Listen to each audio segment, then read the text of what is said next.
Assalamualaikum warahmatullahi wabarakatuh. Waalaikumsalam warahmatullahi wabarakatuh. Sebelumnya Pak Kasno, saya izin untuk hari ini mohon izin untuk mewawancarai Pak Kasno selaku kepala sekolah di SDN Pikanjeruk terkait dengan penugasan Pak untuk wawancara pendidikan guru pembinaan. Ya, selamat pagi juga. Terima kasih. Ini kami siap untuk menyampaikan beberapa hal sesuai yang diinginkan dari saudara Budian. Matur suwun Pak. Kita mulai nih Pak nih. Ya, siap. Dalam wawancara ini yang ingin saya tanyakan Pak tentang bagaimana Bapak mengidentifikasi kasus-kasus yang merupakan dilema etika. Seperti mungkin dalam suatu masalah ada keputusan yang harus diambil Bapak Kasno sebagai kepala sekolah, apakah memperhatikan hasil akhir ataukah lebih pada mementingkan peraturan yang berlaku atau rasa peduli dari Pak Kasno dalam mengambil sebuah keputusan. Iya. Ya, terima kasih. Sebetulnya di dalam mengambil keputusan berkenaan dengan dilema etika ini sangat-sangatlah menyangkut pada nurani, sehingga memerlukan ketajaman perasaan dan sebagainya gitu. Jadi dalam dilema etika tadi nih Pak, bagaimana Bapak menjalankan pengambilan keputusan di sekolah, terutama untuk kasus-kasus di mana ada dua kepentingan Pak, yang sama-sama benar dan juga sama-sama mengandung nilai kebajikan. Ya, kita di sekolah kan tidak sendiri. Banyak teman-teman ini yang mempunyai kelebihan-kelebihan dan keahlian-keahlian sesuai dengan bidangnya. Jadi kita melibatkan dari teman-teman yang ada di sekolah ini menjadi satu kesatuan di dalam sekolah ini. Jadi tidak sebagian besar tidak mengambil keputusan secara pribadi, namun secara kebersamaan dari sekolah itu, Bu. Oke, lanjut nih Pak. Mungkin dalam pengambilan keputusan tersebut ada langkah-langkah atau prosedur seperti apa yang Bapak lakukan selama ini? Ya, dia melihat dari kasusnya, kalau kasusnya itu sekiranya sudah cukup berat, sudah cukup sulit, kita membuat tahapan-tahapan. Di antaranya pertama mengidentifikasi masalah dulu, dikelompokkan permasalahannya. Permasalahan ini termasuk yang rumit atau yang tidak dan sebagainya. Kemudian yang kedua kita menyusun penjadwalan. Kalau sudah diidentifikasi, kita dijadwalkan untuk membuat keputusan itu melibatkan teman-teman. Kemudian mengumpulkan teman-teman untuk bermusyawarah, untuk berdiskusi di dalam mengambil keputusan, dan kemudian didokumentasikan, baru kita mengambil kebijakan untuk selanjutnya gitu, Bu. Oke, baik Pak, terima kasih.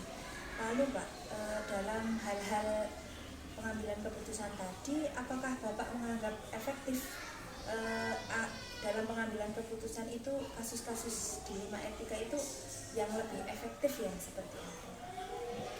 Yang efektif itu kita mengambil segi manfaatnya, Bu. Manfaat di kemudian harinya. Kalau sekiranya itu di kemudian harinya sangat bermanfaat, walaupun di saat ini kita merasa kasihan, tidak sampai hati dan sebagainya, kita tetap mengambil yang jangka panjangnya, jadi kemanfaatan di jangka panjangnya. Okay. Nah, tentunya Pak, dalam pengambilan keputusan tersebut pastinya ada sebuah tantangan dan juga ada kasus-kasus yang mungkin sangat berat untuk diputuskan. Mungkin apa saja Pak tantangan yang dihadapi? Tantangan yang terbesar itu rasa tidak sampai hati dan kasihan. Itu kadang-kadang untuk memutuskan itu ya kita tidak sampai hati, kasihan, dan bagaimana kalau saya mengambil langkah seperti ini, kadang-kadang tidak tega dan sebagainya. Ini yang sangat sebagai tantangan. Kasihan, tidak sampai hati, tidak tega dan sebagainya itu, Bu. Bapak tidak sampai hati, mungkin lebih banyak rasa peduli ya Pak ya. Nah, tadi Bapak menyampaikan bahwa dalam memutuskan sebuah keputusan yang harus diambil itu ada jadwal tertentu ya Pak. Iya.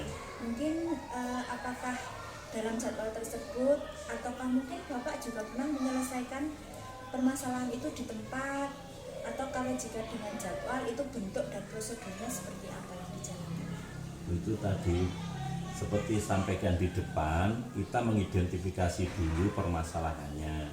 Kalau permasalahannya ini cukup rumit, cukup memerlukan perasaan yang mendalam dan sebagainya, ini kita membuat penjadwalan, terus membuat pentahapan-pentahapan dalam membuat keputusan kebijakan. Namun apabila sekiranya ini ya kasus kan selalu ada, tapi kalau dipandang sekiranya kasusnya ini tidak begitu rumit dan sebagainya, bisa diambil pada saat itu juga gitu. Selanjutnya Pak, mungkin dalam mengambil keputusan ada seseorang atau ada faktor-faktor yang mempermudah Pak Asno dalam mengambil keputusan Pak dalam kasus-kasus di rumah etika tersebut. Itu selalu dan pasti ada.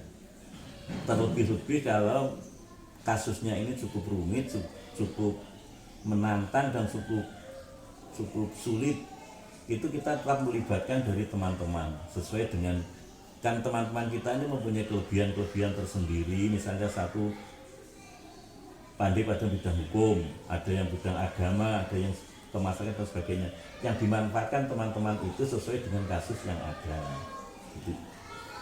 Jadi kerjasama ya Pak, yang Selalu kerjasama ya.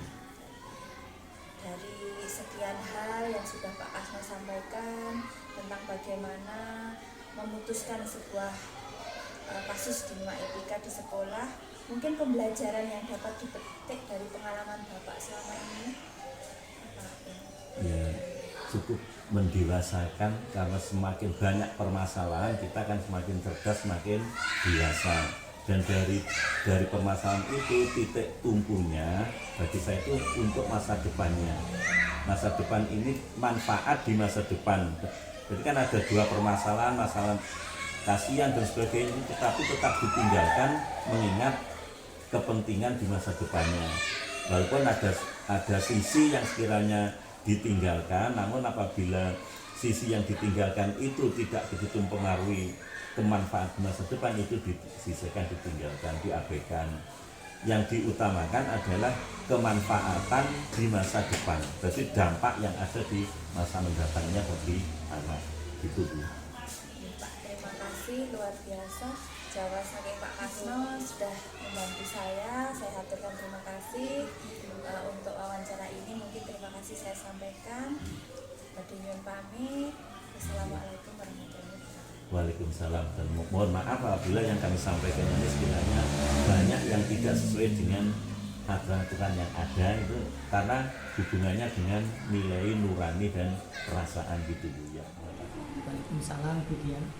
Mohon izin Pak Sir, sebelumnya saya ingin melakukan wawancara terkait bagaimana Bapak mengambil sebuah keputusan untuk kebijakan-kebijakan yang Bapak ambil di sekolah Bapak. Ya, silakan Bu Dian.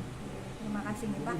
Langsung saja Pak. Jadi di sini saya ingin menanyakan selama ini bagaimana Bapak dapat mengidentifikasi kasus-kasus yang merupakan dilema etika. Jadi sebelumnya nih Pak, dilema etika itu seperti pada sebuah peristiwa pasti ada benturan-benturan nih Pak. Mungkin ada rasa peduli, atau mungkin berbenturan dengan peraturan, atau mungkin juga yang difikirkan Pak Sur tentang hasil akhirnya. Jadi apa yang Bapak putuskan untuk mengidentifikasi kasus-kasus itu merupakan dilema etika atau tidak? Ya, terima kasih Bu Dian. Terkait tentang dilema etika, Dian ya, ini di sekolah saya utamanya atau di lingkungan sekolah saya itu tetap terjadi hal-hal seperti itu. Di antaranya yang pernah saya temui itu diantaranya saya harus mengambil keputusan yang di situ kadang berbenturan dengan peraturan yang ada.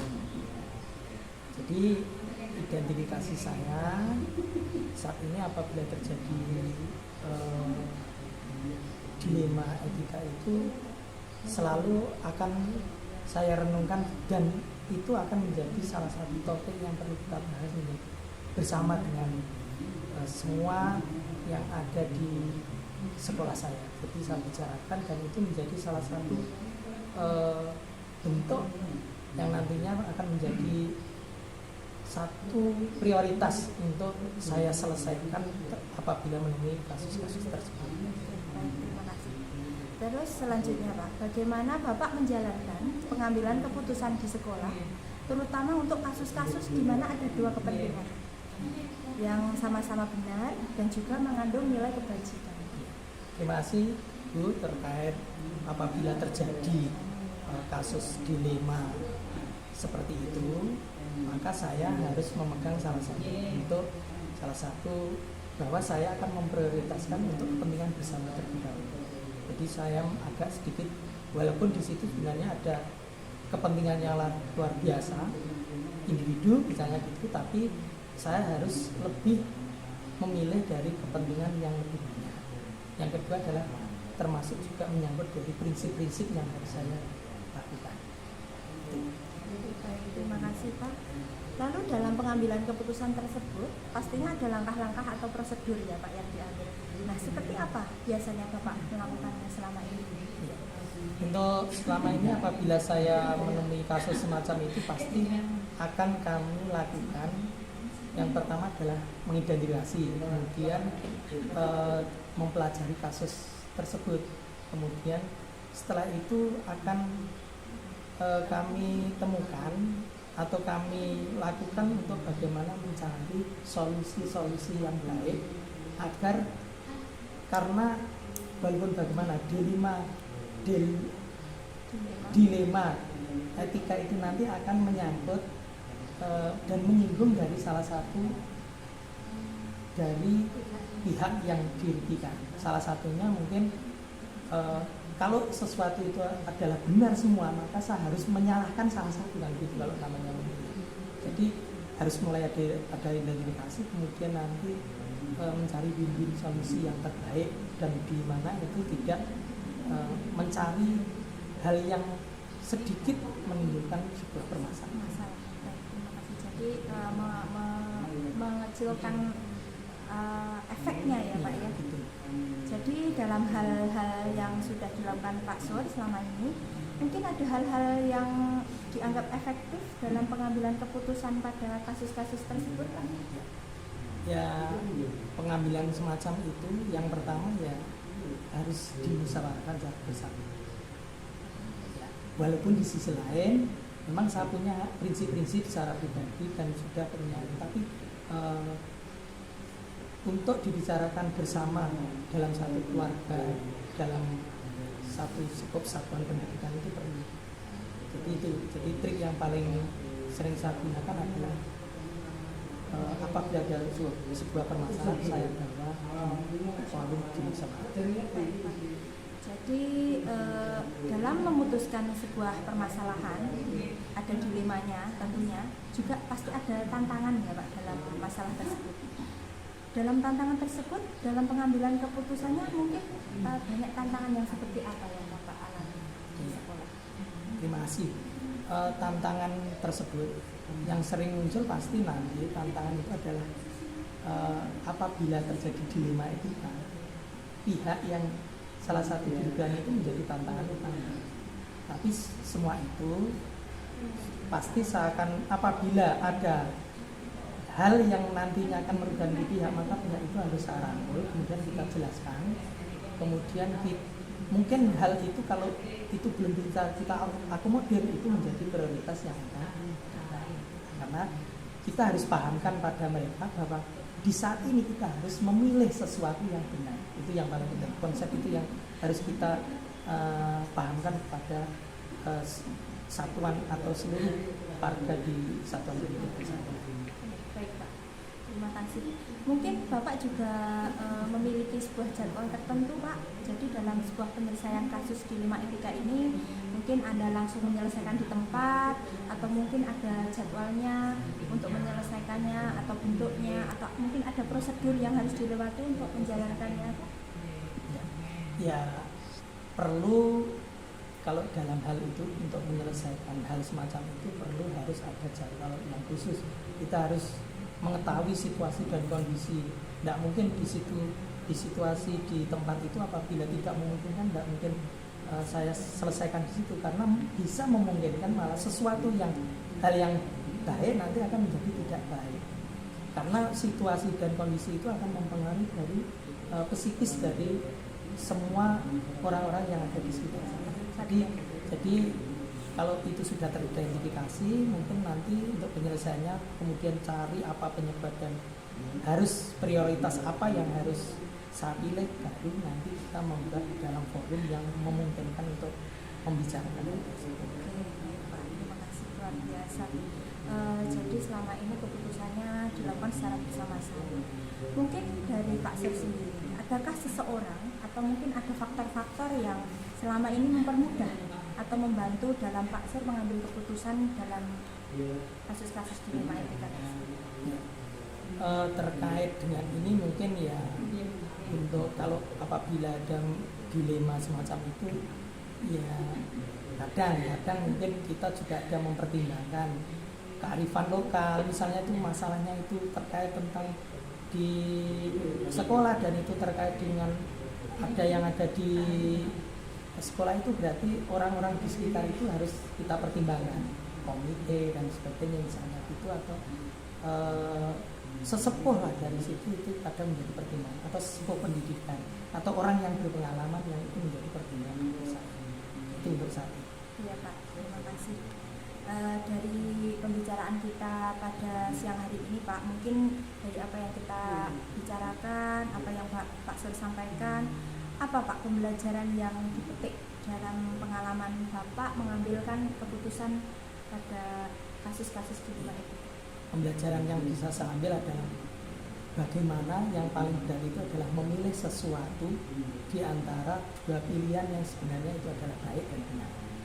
Tetapi dari dua pilihan itu maka kita padahal harus memilih salah satu. Memang seperti buah si malakama, tapi kita harus tetap mengedepankan bahwa kepentingan yang lebih atau yang menjadi skala prioritas yang lebih didahulukan.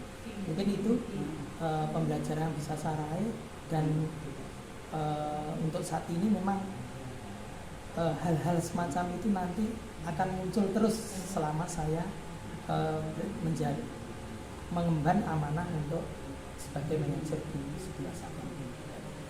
Baik, terima kasih Pak Sur atas kesempatannya dan juga perbincangan kita kali ini. Sama-sama Mbak. Saya ucapkan terima kasih.